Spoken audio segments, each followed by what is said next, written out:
Hello guys and welcome back to another episode of The Letter. Last time we started off Ashton's POV. He had his first taste of Kyoko. She hasn't been bothering him yet, but maybe now that he's seen her, she might be spooking him more, but we'll have to see. And Ashton got taken off the Luke Wright case. Which sucks for him though.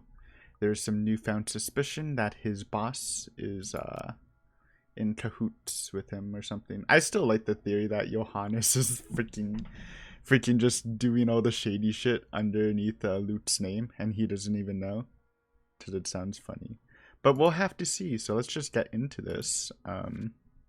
Ashton Frey received a phone call from the chief of Luxembourg police first thing in the morning, informing him that he had been taken off the Luxembourg firm case. Although his protest fell on deaf ears, the sudden turn of events proved a hunch. Alright. You're off the case, Frey. Just like that. Funny why this still caught me off guard. I've discovered years ago how different the actual thing is. How far from reality everything I've believed in as a dreamy-eyed kid. There are no high-speed pursuits every day, no thrilling gunfights, or exciting cases every step of the way. Only paperwork, lots of red tape, and dealing with the politics and bureaucracy. I've set out to change things, hoping it'll make things better for the people I care about. It ended up changing me instead. Serves me right for being too idealistic, I guess. This is probably the universe telling me that it's better to remain the skeptic I really am. Now, here I am, standing useless, can't even do anything but grit my teeth and kick the wall. The bastard didn't even acknowledge my response. What did the poor wall ever do to you? Hi, Rebecca. If it is Rebecca, would be the one to find me in this embarrassing state. Is this like after we saved her? Hope no, she died here, right? Maybe. Yeah, okay. Honestly, I don't like it when she sees me like this, which seems to have happened a lot regardless of what I want. Rebecca, now's not a good time. The concern I expect from her when I turn isn't there, however. Instead, she looks, well, pissed. The storm I left brewing last night, it's right there on her face, ready to be unleashed. When is it ever a good time for you? You're always so busy with everything now. Now I find you here, sneaking out without even bothering with a proper goodbye. Not even a word. Really, I'm starting to think you're just keeping me around for my couch and my cooking. Rebecca, it's not what you're thinking. I wasn't planning on sneaking out. I was going to say goodbye. I just had to take this call. That's the truth, though I don't know if Rebecca will believe. Although I'm not gonna lie, couch is great. 10 out of 10. Would sleep again. Stop it with the jokes, Ashton. I'm not in the mood. It was a good joke, though. Come on. Her bitterness is not lost on me, but at this point, our friendship in our lives, how does she still expect me to answer that? What am I supposed to tell her now? Are you still mad about last night? She merely raises an eyebrow at me, which, to be honest, is all the response I need. Seeing her like this makes me believe those things Z-Man says, the part where Rebecca scares him. Sometimes. I've certainly seen this more than once already. But the familiarity of it doesn't really take away from the downhill turn this conversation's starting to take. Only an awkward cough serves as a way to stall. Okay, of course you're still mad. Okay. Okay. But whatever happened last night, I really am sorry. I'll apologize as many times as you want. You just have a lot on our plate, huh? If you want, I'd even kneel or something. Ashton, an apology is nice and all, but that's not what I wanted to hear from you today. Oh. Alright, fine, okay. Where do you want to start? Oh, I don't know. I've honestly lost track of it by your third trip to the buffet table. I wasn't... We're snacking. If I Relax. wanted to grab some appetizers. It's free food, lady. I mean, I don't even blame Ashton, man. Free food, take it. And you don't even care about the people? So, take as much as you want. Oh, come on, Ash. For the whole evening? For the whole party? Please don't tell me that's all you did, because I've never known you as someone who pigs out. You even took great lengths to avoid me. Should I also mention how you ignored Zach? Sometimes I get the feeling you don't want to be seen with us in public. Some friendship, huh? I mean, I don't know about that, Rebecca. That seems like a bad read. Do you read it? You know it's not like that. Yeah. It's never going to be like that, Becca. I was...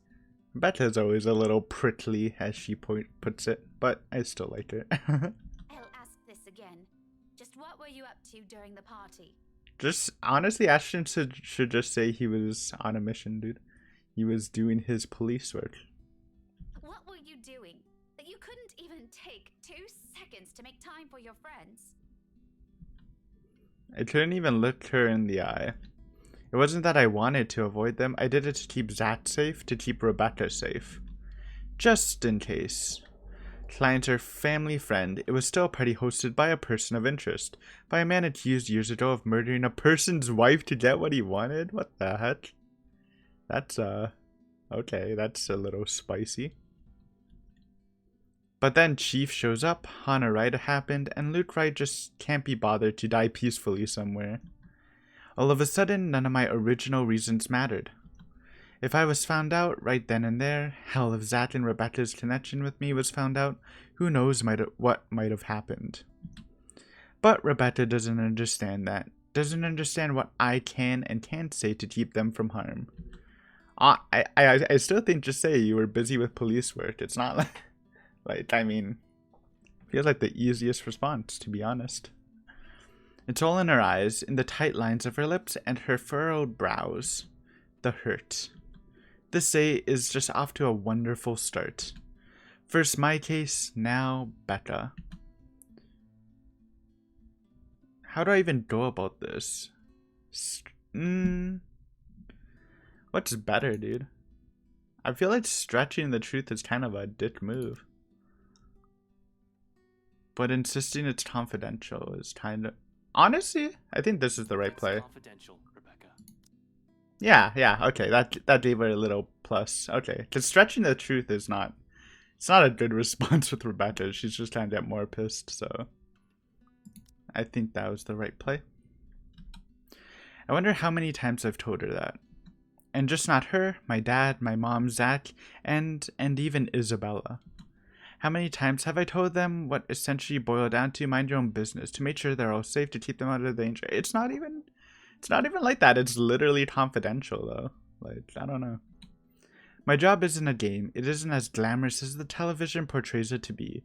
I thought so too as a child. I was so clueless back then, wasn't I? But boy, did I learn. The good guys don't always win. Justice isn't always served. Investigation is not looking at a crime scene once to get a eureka moment. It's sleepless nights at the crime lab with the tech guys.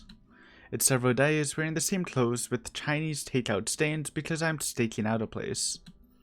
It's frustration when bureaucracy hinders you from looking into a case any further, or when you know the suspect is guilty but they get away scot-free on a technicality. It's seen anger and pain and despair with every case. I know you have a mountain of questions, but I've told you this so many times before. I can't say much more than that.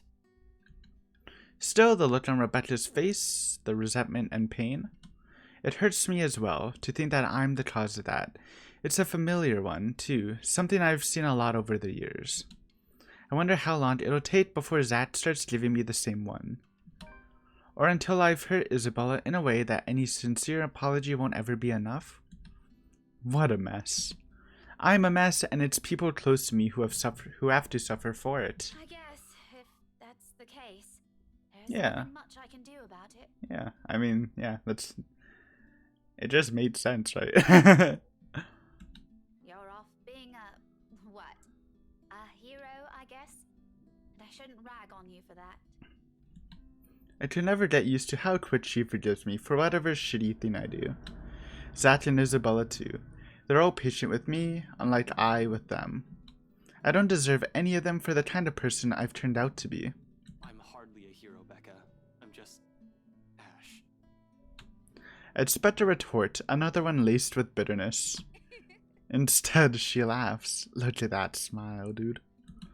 half-hearted with a hint of cheer in it, but it's a laugh nevertheless. I honestly don't know what to make of it, what to do with myself upon hearing it. It's almost like the mere sound of it is meant to pierce. Well, the least you could have done is tell me. Maybe I could have helped, kept an ear and an eye out for you. True. I don't know. I could have been Irene Adler, maybe? I don't know who that is. Her smile doesn't quite reach her eyes, but the mask, she tries so hard for me. I give her a smile of my own, though I imagine it comes off as unenthusiastic as hers. It's far easier to slip back to banter when it's like this, to just brush everything off. At least this way we wouldn't have to deal with awful things. The woman? Don't flatter yourself. Nancy Blue, more like. Is that that famous one? Child book one? I forgot what it's called though. I think Nancy was the name, right? Her sidekick would beg to differ, Ashette. I don't get the references. I couldn't stop a grin from forming in my lips. She probably still has the photo from that contest to keep it in her old diaries. Oh, when he dressed up as a girl. I never did find either of the two after I threatened to burn them. In the end, I just never brought it up again, hoping she'd just forget about the whole thing. But the small smile on her face says a lot. Those were good times. A lot simpler, a lot more peaceful. Now things have changed. We're no longer the same people we were as kids. Growing up together doesn't mean it always has to be just the two of us in the first place. It's a dumb notion to believe in when nothing ever remains constant. Things will inevitably change through the years. In fact, it already has long ago, not just with the people we're allowed into our respective lives, but also with us, as people, as friends. It really does get complicated as we get older, doesn't it? Not everything has to be, though. Even if it is in the form of a promise, I have no idea when I'll be able to fulfill. I swear, I'll explain when it's all over. The silence afterwards brings an even heavier air between us. Something that Rebecca thankfully doesn't allow to linger more than necessary. I suppose you have to go now, huh? The situation, already awkward as it is, straightening this out will only make it more, what? Difficult? Messed up? As if it isn't already. Back to your case again? Well, I don't really have to. I have no case. As far as the job is concerned, I have the weekend off until I have to report to the chief on Monday. Although I don't want to just throw in the towel on this, orders are orders. No going rogue, huh? This isn't like the movies, okay? I don't get to say, fuck off, throw my gun and badge at him, become some vigilante, save the day, and get my job back. I'd rather get my ass thrown in jail than do any of that. But it's also not in my nature to sit still and do nothing. It'll drive me crazy if I just idle about. Besides, there's someone who has to know about this whole Luke Wright thing. Yeah, I need to go talk to Professor Clark. And there's something else I need to look into. That other matter she mentioned last night specifically. The same stuff Zachary has also been trying to tell me. That's why I chose to tell Ashton instead of Hannah. Things even the news have been blasting out to the general populace lately. Evening, afternoon, morning, all deaths with the same modus, blamed on a single serial killer. Or is it still the case? Found dead in the early hours of the morning today. The fire was contained within the room and no other tenants were harmed, according to Luxborn police. We're grasping at straws as far as these murders are concerned. In the first place, I'm not even the one heading this investigation, yet look at me treating it as if it's another high-profile case on my shoulders. How sad is that? Although all three of my friends have mentioned seeing something strange, I don't want to go into that line of thinking for now. You saw Kyoko. Not yet. Not until I've exhausted every logical argument I could throw at it. To be honest though, I don't know how to take all of this anymore. But I've already given Isabella my word. It'd bother me more if I didn't follow up on a promise I made to her. And after Rebecca's claims last night, there won't be enough sarcasm in the world if what my friends have been telling me is true. I can already hear Isabella's laughter, in fact. Figures. What else can it be? not another case. It's something else. That issue Isabella mentioned yesterday morning. I'm sure you remember. You were there. Well, at least you're not neglecting all your friends. Becca, I promised her I'll... You're the one who asked us to. I'm pretty sure Rebecca's the one that asked Ashton to further help Isabella when we were in her POV. To be fair, she doesn't wait for me to finish. With a roll of her eyes, she turns around and shuts the door in my face. I have no idea what I've said this time, but it's just jealousy at that point, Ashton. I'm actually surprised. So Ashton doesn't know that Rebecca likes him. I thought maybe he knows, but he likes Isabella anyways. But it seems like he has like no idea at all, huh? I probably deserve that. Well, we'll just have to fix this some other time. By then, her temper's sure to have cooled off significantly. New journal just dropped? Yeah. Where is it? There we go. Rebecca confronted Ashton about what happened in the party the night before. Unable to tell her any details, the latter simply admitted it was confidential. Although Rebecca accepted this, her displeasure remained evident on her face. I wonder if the other option would have boosted it, huh? Just the way this is sounding. But stretching the truth is weird. Hopefully. Oh. What's happening? For now, I can't laze around. Gotta attend things that matter more. Professor Clark first delivered the bad news, then that issue with BRC and Isabella. Maybe I'll also drop by Zat's, check on him, hear what he has to say. He has also read that damn letter. That's where Zat's route ended, I think, when we visited him. Has also been saying odd things about a bunch of photographs. I might as well, while I'm here, playing a paranormal detective, or was it supernatural? I can't remember. It's great to see Ashton actually doing this, though, with this really good OST. Love to see it. Whatever, it won't hurt anyone if I try to get to the bottom of this. If nothing comes out of it, good. Everyone can shut up about the stupid curses, and we can finally get back on track with our lives. On to more important stuff. If there is something. You two done? Oh, it's Isabella. There is a moment of confusion when I don't see her familiar ponytail about, only to find her standing behind the door to her apartment seconds later. Isabella holds it open, though only slightly, as if to hide from anyone who might happen to pass by. This early and on a lazy weekend, I doubt anyone would. But from the gap and what little light there is behind her, I could make out the appearance of someone who had just clearly gotten off from bed. Hair in complete disarray, eyes still heavy with sleep, and a small pout on her lips. She hasn't even gotten out of her pajamas. I look away before my sense of decorum kicks in. Embarrassed, huh? You might be friends. I'll even dare say we've grown closer over the years, but that doesn't extend beyond the bounds of propriety? Christ, even Rebecca never greets early visitors in her sleep clothes. Though maybe it's our fault why she's up this early. Still, heat makes a slow crawl up my neck, one that I quickly downplay with a solid cough. Isabella. Jesus, look at that. So cute. Lame. No, I'm not. I'm usually up at this hour. You're the one that usually sucks at getting up early. It's true, Isabella is a early bird. Says the person who looks like she's just fallen out of bed. Instead of the usual quip, she simply averts her gaze to some point behind her, and although it only flashes briefly across her face, the expression of hurt flickers in her eyes. It disappears the second she turns her attention back to me, but that moment has sent a worried twinge in my stomach. I've seen it on her plenty of times before, just never in a manner that unsettles. It feels, I don't know, off this time? I didn't say anything wrong, did I? Hey, are you... Anyway, was that Becca with you? You both sound like Mama and Papa when they fight. You're awfully loud. If we get another memo from the landlady, I'm asking the guard to ban you from ever entering this place. No, we need the couch though. Me? Becca's the one almost shouting. Yeah, well, she lives here. You don't. You have no excuse.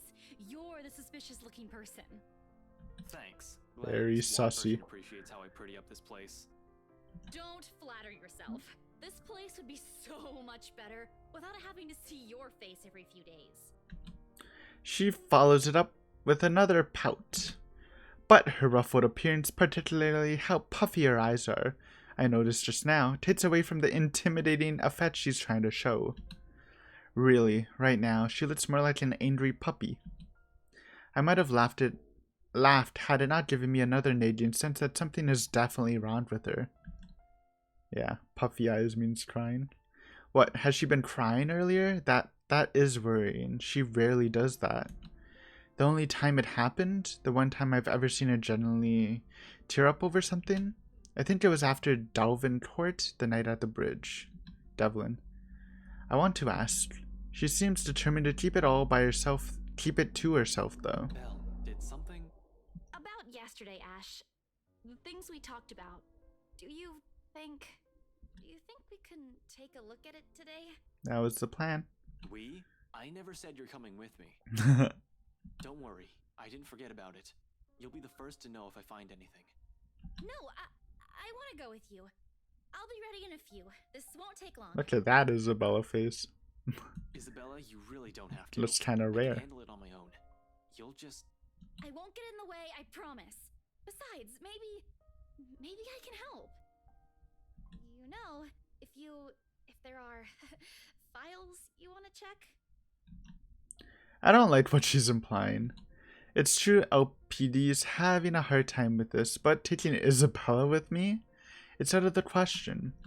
Under normal circumstances. You're the one who's going to get in trouble if you do that. You said it yourself. You need information, and I can help you get that. And it's not like it matters anymore. I just don't want to stand around doing nothing today. There it is again. The slight shift in her eyes, the mild crease forming between her eyebrows, and the mild slump in her shoulders while she crosses her arms tightly around herself, like she's shielding herself from whatever painful thing there is out here. I have plenty of reasons why I shouldn't let her tag along. First and foremost, she's a civilian. Second, I have no concrete plan of action yet. I'm going into this blind. No matter how I look at it, it's simply better for her just to wait, so she won't drag into what might be another one of my failures. That's not grammar, right? Her assumptions might be a dead end for all we know. But seeing that expression on her, hearing her speak those words out loud, in a desperate, almost pleading tone, I can't bring myself to say, nope. So I give in, because right there I see myself in her. The person who doesn't want to stay idle, who doesn't want to think of the problems haunting him. Alright, 5 minutes. Nice. What? You're timing me? Get ready, it's a busy day. Well, I can't wait forever. I'm a very busy guy. 4 minutes and 45 seconds, Isabella. I hate you so much. I'm taking back what I said last week. You haven't changed at all. Was that the kiss scene? 4 minutes and 30 seconds, 29, 28. I'd hurry if I were you. Actually counting is pretty funny though. Ugh, you're awful. I hope you never get a girlfriend. Ooh. She slams the door right after that. Although my chuckles, the mirth and lightness in it linger. With her, those have always come easy somehow, even as it echoes, fade, and only a ghost of a smile remains. It's not like I'm looking for anyone else. Aww. Oh man. I will say though, I've been trying to pair Isabel and Ashton for like since I started. But I do like Ashton and Rebecca now too. Just because I like Rebecca a lot more after playing through her POV. So it's hard for me. I don't know. I want to tell her. New journal just dropped. Pajamas! It's sheep pajamas too. Love to see it. Disturbed by the ruckus outside her unit, Isabella reprimanded Ashton for the noise. The latter noted her disheveled appearance and puffy eyes, although before he could ask about it, she brought up the issue with BRC again and insisted they both look into it that night. Oh, I just realized that the time where you learned that Ashton dressed up as a girl as a kid was right before Rebecca died before we resined it up. Oh man. It's not because I can't. I won't. I'm the one who has chosen not to until I fixed myself, until I found myself underneath all that guilt and those lies I've been telling all these years. Because no matter how heavy the weight of these feelings are, I am not yet worthy of them. Of her. Until then, little words and gestures are the only things I can offer. Minor stuff such as digging deeper into this thing with BRC in order to ease her worries. I'm not even sure this would give us anything, unlike with the firm case, which I already have proper leads on. I'm just going by her word on this. Speaking of the Luxembourg firm case, I still have to inform the professor. The apprehension's there for sure. I've made a lot of promises to the man, and I would have preferred to tell him in person, not over the phone. But it's better for him to hear it from me rather than from a stranger. The railings offer steady support while I wait for him to answer. I like to think I can do this without losing my nerve. Sorry, Clark. My grip on the bars surely tightens, though, once the call connects. Not running today, Professor? He's usually at the park on a late Saturday mornings, as long as it isn't raining cats and dogs. Keeps him young and healthy, he says, and he's certainly fit for a man of his age with a sedentary job. Agreed, he's kind of buff, to be honest. Oh no, not today. He's definitely at the usual place, though. Cheers and laughter, likely from children and families, filters through the receiver. I tend to avoid the park precisely because of this. No use reminding myself of the could-haves when it's already over. Mom's doing well with her career, Dad's also fine the last time I visited. Although neither remarried, they're both content to end their lives as it is. With their lives as it is. And probably the only one still caught up with it, hence my aversion. But, all in all, it's still a pleasant sight to see, if you're the kind who takes joy in such sights like Professor Clark does. Just thought I'd enjoy the nice weather before it takes a turn for the norm again. And to what do I owe the pleasure? Well, you might not like the news. The guy certainly seems happy right now, and in any case, I almost don't want to break the news to him. But it's better to get this off quick as long as he doesn't shoot the messenger. He's not the type, however long-held resentment can change a person, even someone as mild-mannered as the professor. I was hoping to talk to you about the case. I suppose I'm just a downer today. As soon as I say those words, he pauses and the lightness in his voice is gone in an instant. Every time we talked about this in the past, he does that. He's probably trying to gauge the situation based on the tone of my voice. Perhaps it's a good thing I'm delivering this news through the phone. Who knows what he'll see in my face and my mannerisms. The art of keen observation? I learned it from the man. He probably already has an idea of what this might be about from the manner speaking alone. My manner. You aren't in trouble, are you? For a second, I hesitate, looking at the dirt beneath my shoes. But I manage eventually. After a long, ragged draw of breath, I pick up from where I've left off, though still fumbling with my words. Well, I'm in a bit of trouble, if you can call it that. Ashton, He only assumes that tone when there's reprimand at its heels. But I'm not in danger or anything. you've said that same excuse a million times before, Detective Inspector. That exhaustive rasp in your voice tells a different story. It's nothing like what you're thinking. Don't worry. I was taken off the Luxborn firm case. I expect anger, frustration, maybe even disappointment. But all he gives me is a small sigh of relief. Is that so? Aw, what a good guy. Danger. Liz wouldn't be too happy if she heard you right now. Liz. Aunt Liz, she insisted I call her his late wife. Are they saying that Luke killed his wife? Because, I mean, that would definitely bear a grudge.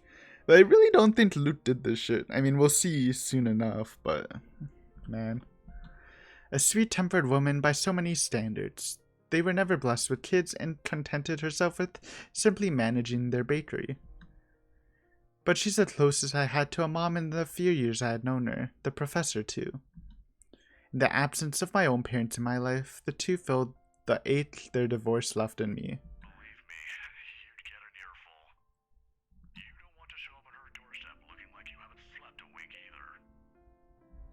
How many years has it been since? 9? 10? I can still remember it vividly. Two men primly dressed in briefcases in hand and a stern look on each of their faces. There were already frequent visitors to the bakery for a few months. Something about the lot being a prime property in downtown Lutzburn. I think they were hoping to settle a deal with them, but neither of the couple gave in to their demands. Why should they? That quaint little shop was a dream for them. Aunt Liz sent me home early that night after a fruitless wait for the professor. The next morning, the news of the bakery razed to the ground had spread across the whole city. One casualty. A few weeks later, the property was sold to Wright Enterprise. I mean, that's a I see what they're getting at, but still a little bit of a stretch to say it was Luke. I don't know, bro. A fucking hotel now stands in its place. I'm defending Luke because I like Luke, but we'll see. We'll see if my tone changes later. Of course, an investigation was launched after the incident. The name Luke Wright was briefly at the center of it, but with lack of any evidence, the case ultimately went cold. The professor hides it well, however I can tell that he hates that man to this day. I mean, I can tell also. He might even blame Luke Wright for every tragedy that happens in the city. He has never blamed me though, when I'm as equally responsible. I knew something's off the moment those men stepped inside the shop. I could have saved her that night. I could have prevented anything from happening to her, called for help or whatever. I didn't. So it continues to eat me until today. The guilt. The Lutzburn firm case would have been our chance at reopening that old case if he could prove Luke's right at his crimes. Instead, we're back to square one. Yet all he has for me are words of comfort, to think he can still be this concerned about me after my carelessness, after I've broken another promise a second time. People never cease to amaze me. You might think that you have failed as an officer. Or maybe you think that you have failed me. And you know more than anyone. I would love to see that man taken down. If anyone deserves to be tried in high court, it's him. But I'm glad nothing's happened to you while you were working on this. That's what's most important. I'd hate to get news like that again. Suddenly, he stops. I imagine a thoughtful look flashing in his eyes as he thumbs the wedding band on his ring finger before he continues another habit. He has never removed it since that day, has never thought once to remarry, even when he managed to continue with his life and return to some semblance of normalcy. In his way of honoring her, I suppose when he couldn't bring justice the man responsible for his loss. Some people are just hard to forget. It's not like another death. Yours or even his will bring back my wife. Bro, what's happening to that sun, bro? I just noticed the background's flickering, huh? The clouds are moving too fast. Since silence falls between us afterwards. I don't know. I don't quite know what to say after that, really. Should I apologize? Show some sympathy. Going into this, I should have thought of something other than just breaking the news to him. As it is, it seems the only thing we can do is feel sorry for each other's misfortunes. I apologize too for putting you up to this. In another occasion, under different circumstances, I might have accepted that, but You didn't have to, but you've already done more than any officer who has investigated this. So don't worry about this, old man. I know your department's people all have their hands full recently too. What with the upsetting news we've been getting as of late, deaths almost every day. I'm not entirely sure if that has anything to do with the other. It seems too big even for someone like him. But if this is that man's doing, I don't think so, man. Professor, please. Maybe if things around me hadn't started going beyond my control, the letter, the mansion, the supposed curse behind those, I'd still be quick to blame it all on the bastard too. But as much as I want to keep holding him responsible for it, to add another to his list of sins, it might not be the case. Agreeing will only cut a deeper wound on the professor. I don't want to keep him clinging to this resentment for much longer. He has already gone through so many years of it. This kind of anger, it sort of blinds people. Despite his reassurances, the bitterness still seeps into every syllable he utters. It's one thing for me to act like this. It's painful to watch someone I've considered a second father to go down this path. Please don't apologize. It's really all right. I can try to get it back on Monday when I meet with the chief. No promises, but if not, I'll make sure to keep an ear out for any news. Chief said he's passing it on to a senior officer. I should be able to catch a few tidbits every once in a while. But I swear I won't just give up on this. I'll do everything in my power to get Aunt Liz's case reopened for you. Promises, again, a bad habit at this point. I wish I could do more for him. All this time I've prided myself over being the one to always know. Because suddenly, aside from the rights and the murders plaguing the city, I have ghosts and curses to worry about, things that are completely out of my depth. Professor Clark's right in some ways. Things would be so much easier if he just blamed Luke Wright for all of this. At least finding evidence would be a breeze, and I'd be all too happy to put him in a place he belongs. Although if he was in any also complicit in what's happening, legalities have my hands tied. But maybe that's my fault. I might have missed the ticket to closing the case once and for all last night, if only I had done a better job during the party. But then, the commotion. There was Hannah Wright and Rebecca distracting me from my purpose too. I'd include that gate crasher as well, even though it was only for just a moment.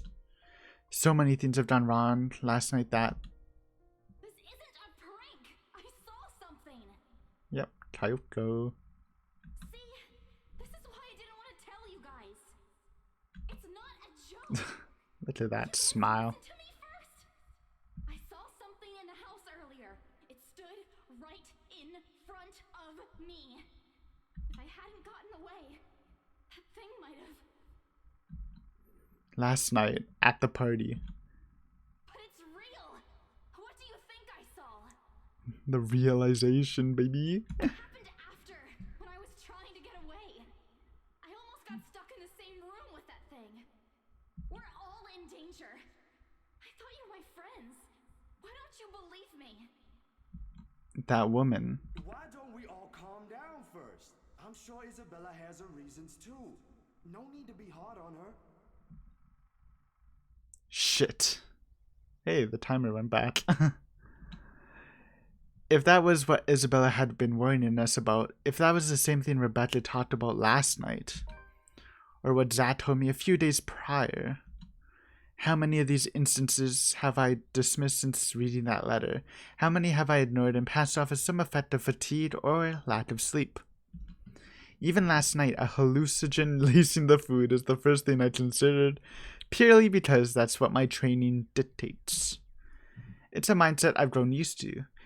It's the setting the gears in my head automatically takes in a situation like that.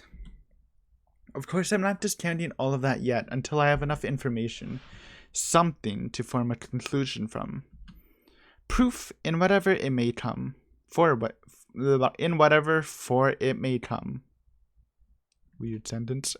But thinking straight is impossible when, all of a sudden, all your beliefs are being upturned in the most violent way possible. Jesus, I need a sounding board. I need to talk to someone and that's the best person for that. I have to go, Professor. Oh, no problem. But what are you... Freaking dropped, bro. New journal? Lots of new journals, huh? Right here.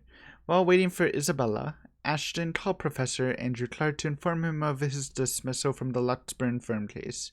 While Andrew assured him that it was fine, the detective promised to keep an eye on the case. However, a realization cut the conversation short. I don't have time to stop and listen to what the professor has to say as I cut the call short. Isabella, you're like, it's been like 8 or 9 minutes. In the same second, Isabella emerges from her apartment fully dressed and ready for the day. As usual, she greets me with a smile, but it falls just as fast when she catches a glimpse of my face. Shame, that would have been the first comforting thing I see today. It annoys me that I'm partially responsible for that worried one replacing it. I must look close to a picture of someone choking or dying because there's nothing but concern in the first words she speaks. Ash, are you... Do you need to go to the bathroom? Yeah, no, I don't, okay?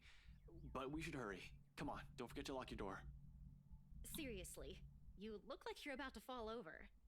Are you alright? Because if you're planning to faint right here, I won't be able to carry you. Yes, don't mind me. I just remembered some stuff from last night. I need to talk to Z-Man about this.